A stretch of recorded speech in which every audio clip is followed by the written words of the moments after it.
Wow, here we are again, folks. Brother Peter with tidbits from the Word. I'm not really witty. My daddy used to like to pun, and he used to love poetry. Had many poem books. I have many poem books. But I have a book here called Faith that has some of the notary people of this world, some of their little sayings that they've said. Do you know the human body is a watery thing with muscles and cells and all kinds of things? And different people, you ask them a question, what about the body? And they're going to give you some kind of an answer. And what is that answer going to be? Here's an answer by John Mansfield. He says, what am I? Life? A thing of watery salt, held in cohesion by unresting cells, which work they know not why, which never halt. Myself unwillingly with their master dwells. God made us the way He made us. Even the doctor that knows all about us can't understand the true nature of life. God made every one of us intricately, and He made every one of us to worship Him with our soul and our spirit and our body. Listen to what Donald Curtis says here. Do you know how to digest your food? Do you know how to fill your lungs with air? Do you know how to establish, relate, and direct metabolism of your body? The assimilation of the foodstuff so that it builds muscle, bones, and flesh? No, you don't know how consciously. But there is a wisdom within you that does know how. And that was put there by the Maker, God, who designed the human body. What we do have that God gave us that is the same as Him is a likeness. We have a likeness of God. He said, I'm going to make man. Let us make man in our own image. This is what He said, talking to the Son in heaven. Wonders are many, and none is more wonderful than man. Wow. How about that? Seeing, hearing, feeling our muscles, and each part and tag of me is a miracle. Walt Whitman. The narrowest hinge in my hand puts to scorn all machinery. Walt Whitman. He's doing a picture or he's writing something and he has a little twinge in his hand and he says it is a miracle. The narrowest hinge in my hand puts to scorn all machinery. Our human bodies are miracles, not because they defy laws of nature, but precisely because they obey them, the laws of nature. Harold S. Kirscher. Miracles do not, in fact, break the laws of nature. C.S. Lewis, one of the most astounding writers that you'll ever read behind. In order to be a realist, you must believe in miracles. David Ben Gurion. Don't believe in miracles, depend on them. How about that? Lawrence J. Peter. The miracle of nature do not seem miracles because they are so common. If no one had ever seen a flower, even a dandelion would be the most startling event in their life. Wow.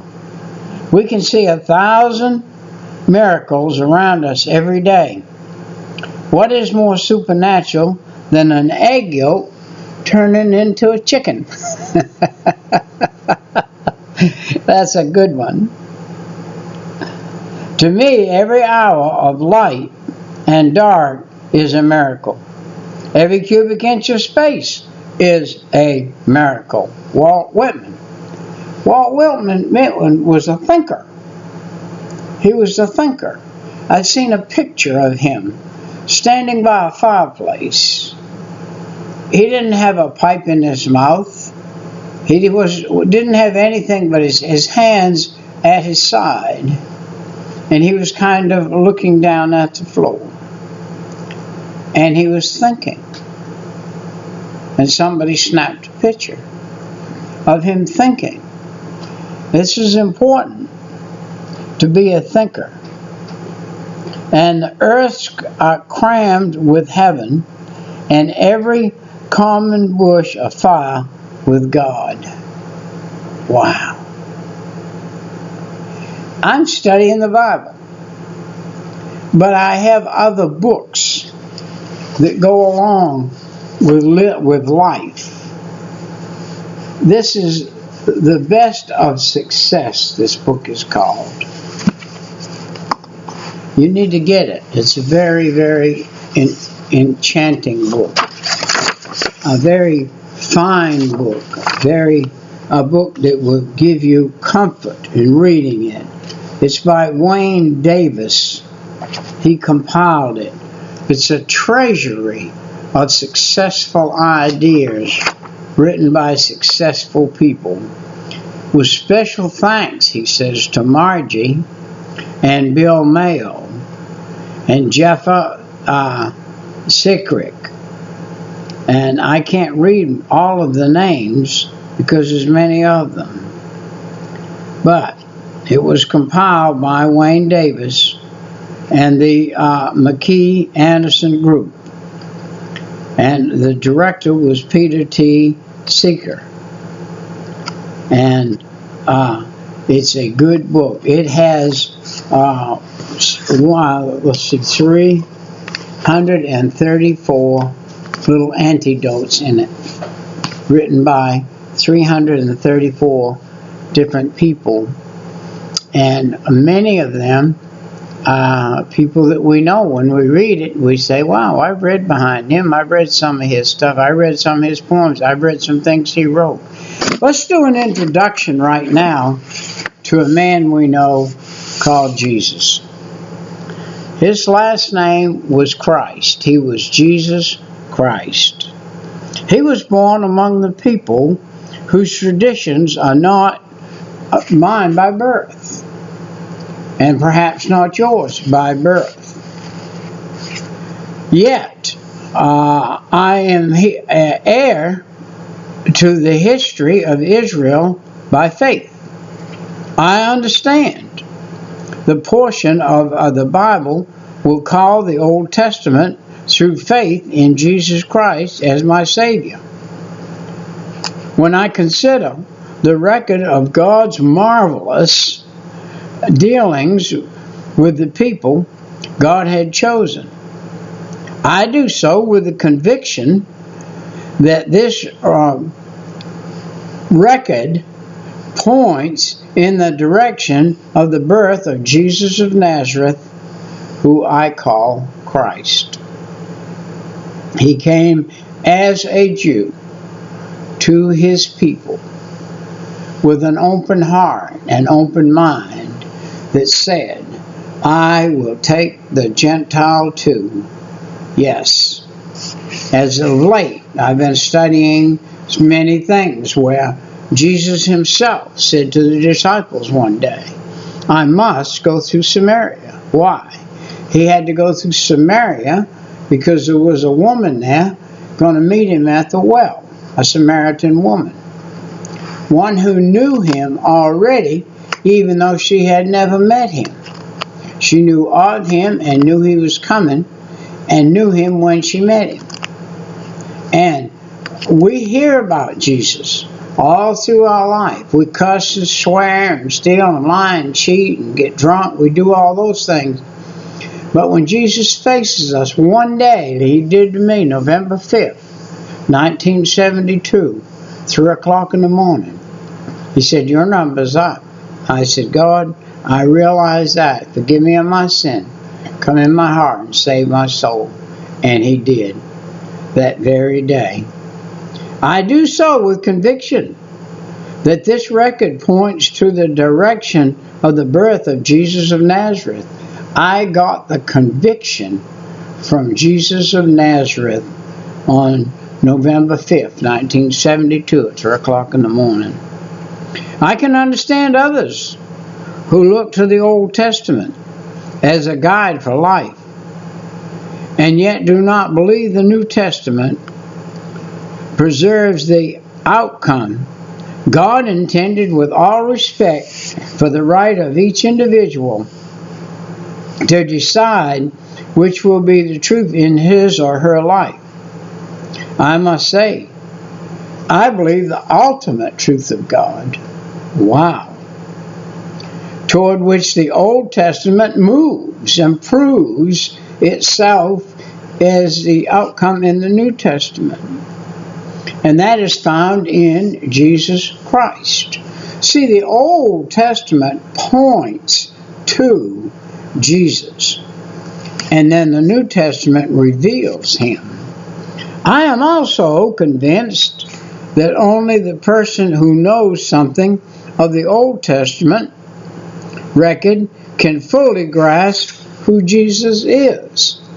He is the Messiah that was prophesied all the way from day one down through. We're certain Jesus had been the culmination of the Old Testament. Each writer, in a unique way, used the Old Testament to explain to the writer's audience what happened in the life of Christ. His very name, Jesus Christ, makes sense only in the light of the Old Testament narrative. The Christ of God was the Son of God, Jesus. And the narrative in the Old Testament points to Him but many thousands of times throughout its writings. So we beginning this study by looking at the writings the people of Israel had set aside as sacred. They form a rich and varied tapestry through which we see a figure who steps forth onto the stage of history to become the centerpiece of human experience for all who believe in Him. Wow. May these lessons make His reality known to you so that you may discover in your own experience who He is. I have been discovering who He is, and since 1972, Mike Miller was the writer of that little excerpt that I just read. Who do you say that I am?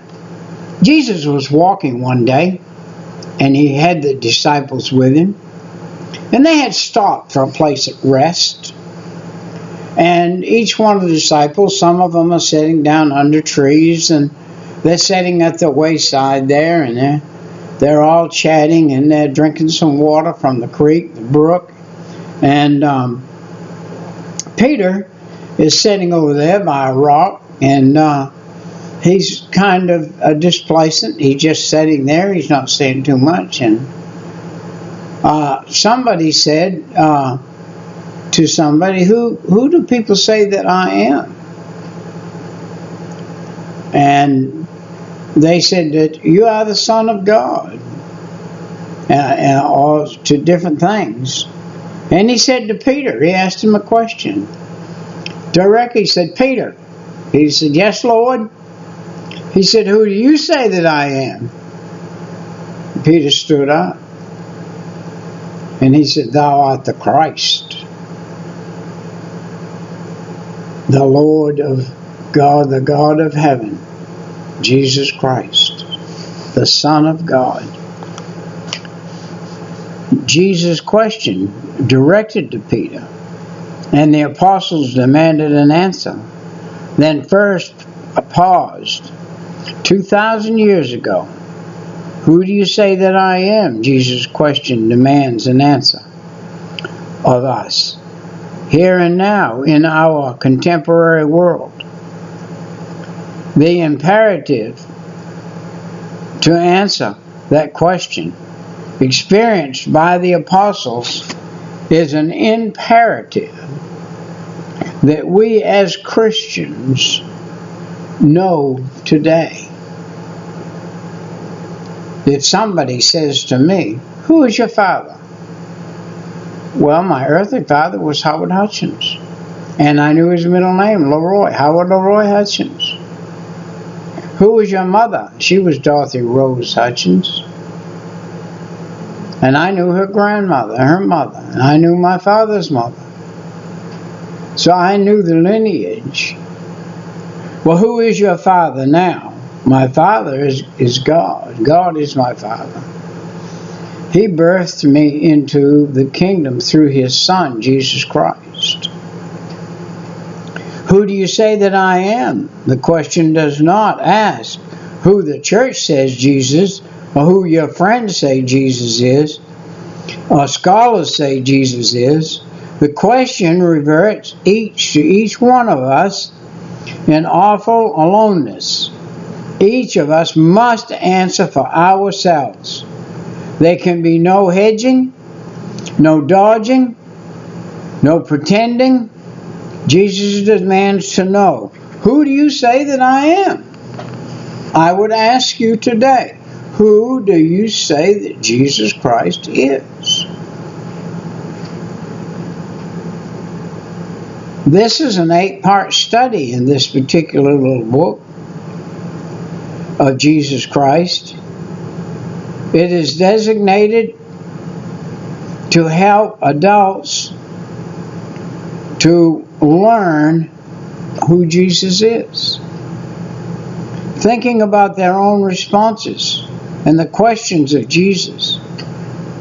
It is not intended to give the answer by the stimulate your thinking and your faith, so that an answer to the question emerges out of your experience and out of your relationship with Jesus Christ, and not just out of a book or out of what you've heard, but what you know, what you can say, and what you feel. So this study may be unlike some other curriculum resources you have used in the past. For example, it is not a study about Jesus Christ. Instead, it is a study of Jesus Christ, especially Jesus Christ in the relationship with persons and in the relationship with you. This is a study from in early years of the Methodist Church, and it's a very good study. It was put together in 1985, and I find these sets of studies and books, and I study them. Somebody put them together because it says Methodist doesn't throw it out, because it says Baptist doesn't throw it out, because it says Church of God doesn't throw it out, because it says Church of Christ doesn't throw it out. No matter what it says on it, if it's about Christ and it's true according to the Bible, it's believable and it's usable, and it's not perishable. So it's not, like we said, it was not just especially about Jesus Christ.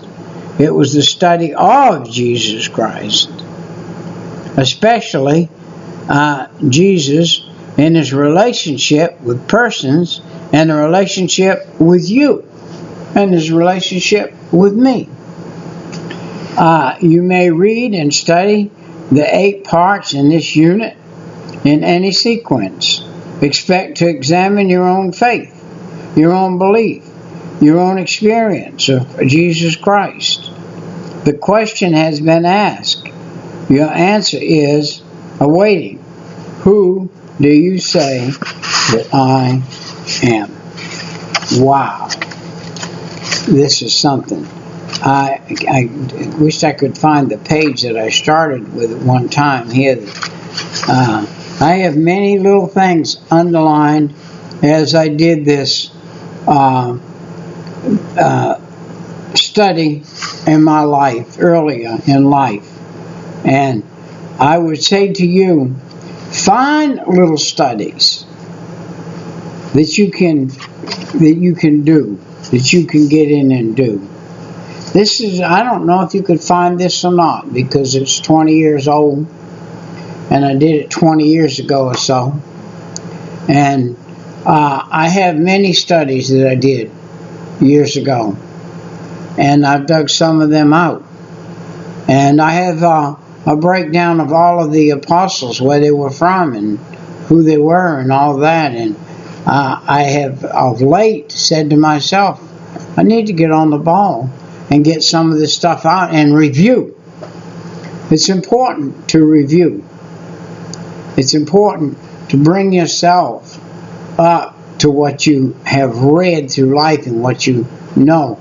I've had people ask me questions of late, and that with my age being 78, I'm thinking that, wow, have I got Alzheimer's coming on? So why can't I answer that? I know it.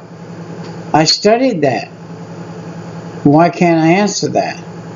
And I just can't answer some of the things anymore that I could answer. And so age has come on me and gave me a little problem there. But there are many books. I have one here that I'm going to close here in a second. But this is a layman's Bible book commentary. You can find, this is Matthew, the book of Matthew. It is good. It will take you from when Jesus called the first disciple, and it will take you to where Paul the Apostle came on board. It will give you the genealogy of Jesus Christ. It will give you the birth of him and call him the Messiah at his birth. And the visitors that came from afar.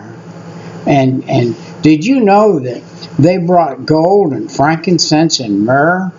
Do you know that Mary and Joseph were more than likely come to pay their tax, and they were more than likely very, very poor folk? They probably had little or nothing. And when they left there to go to Egypt, they got up early in the morning. I'm sure they bought another donkey or another mule with some of that booty that the wise men brought them. And I'm sure that they had a good camel to go with them. And they had their wares on there. And they had warm blankets then, and they had stuff they didn't have when they came to keep Jesus warm as he traveled, as they went to Egypt. And then there was no mention of them being in Egypt for a long time. Why? Because God took care of them. When did he take care of them? He took care of them before they left Bethlehem, so that they would have to ask no man for anything. And when they got to Egypt, they didn't have to let anybody know who they were. They just were there as a very well-to-do couple with a new baby. And they were incognito, if you please. And then when God called them out of there a little later, so they came out from Egypt. Why did they go to Egypt? Because God said, my son will come out of Egypt. God said he would come out of Bethlehem, and God said he would come out of Egypt. And he did. He had gone to Egypt, and he came out of Egypt. And God said he'd come out of Nazareth, and he came out of Nazareth. What was the mission of John the Baptist? We see as we got saved, and then we go to the pool and we get baptized.